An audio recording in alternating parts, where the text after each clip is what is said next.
Now, sayro nga gakaog saging, gakaog dog food, gakaon og bread, nga may palaman nga peanut butter, toasted bread. Dili ra gyapon busog. Tapos, tuay pida.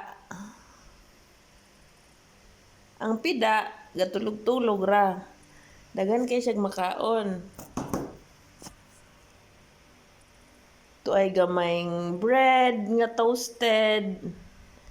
Tuay dog food isa ka buok. Tuay bread pa nga sliced bread nga toasted sa gilid. Tapos saging. Tulog-tulogan ra niya. Tugo kay Kuya Panda nga pagkaon.